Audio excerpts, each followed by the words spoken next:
At Al Shank Insurance, we have a long history of being involved with Pancake Day. I like to tell people that somebody named Al Shank has emceed the races and the parade probably about 66, 67 years out of what will be the 74th year this year. I spent a lot of Pancake Days with my father up on the mezzanine, or up on the marquee of the old Tucker Theater, which some people remember because they used to set a mic up there.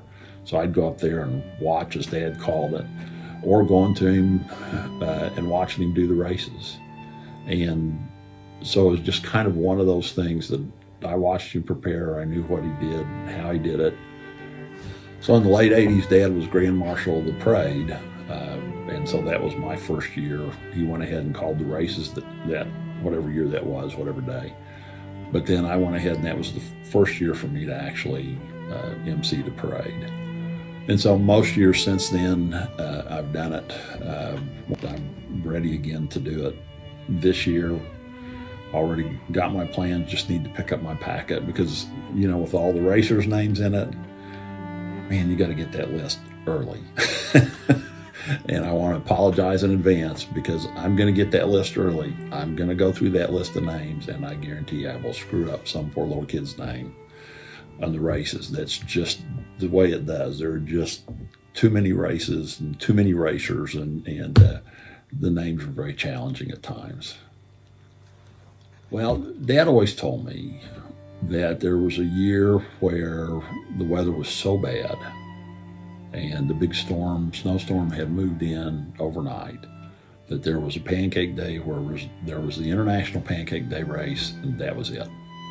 The breakfast was called off, the parade was called off, everything else was called off.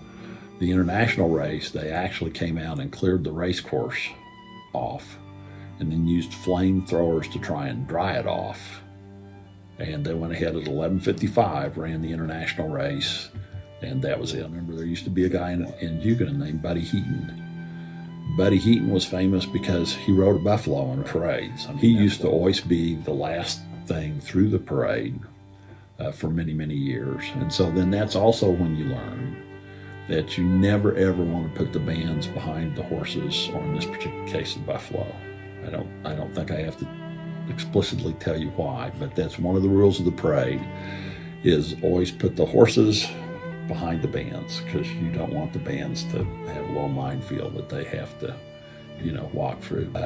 You're always going to have somebody get out of sequence at the parade, because somebody that decided that they weren't going to be there early, all of a sudden the weather turns nice, or they get an idea and they show up at the last minute.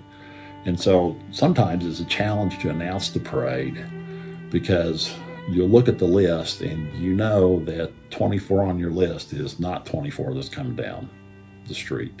So it can be a little bit of a challenge. Dad was just a master at it, because most of the time they'll try and give you a lineup sheet for the parade.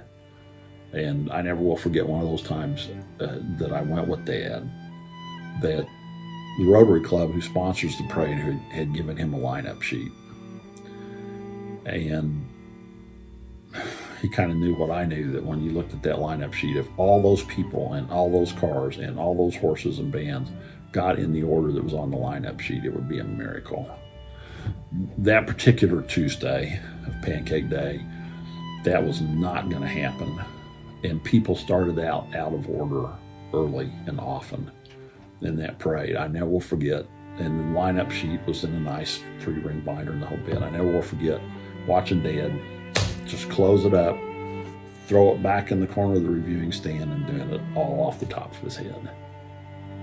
I probably will never, ever, ever, ever be able to do it all off the top of my head without a lineup sheet.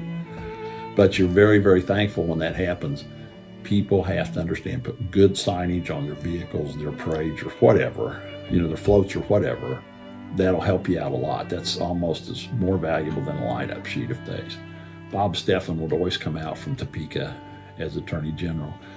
His running gag for several years was that he was going to run in the men's Pacers race, but Bob Stefan, highest law enforcement official in the state of Kansas, was also known to position himself not at the start of the race, but somewhere in the middle of the race up in the crowd. And then he would break out when the racers were coming and join the race at that point in time. So one, he wouldn't get as tired. And two, he never lost quite as badly. He didn't win. He still didn't win. But somebody said, you've got to remind people that we lost Bob Stefan this year, and he was always one of the favorite dignitaries because he always cheated in the races, even though he was the highest elected attorney general or, law enforcement agent in the state of Kansas.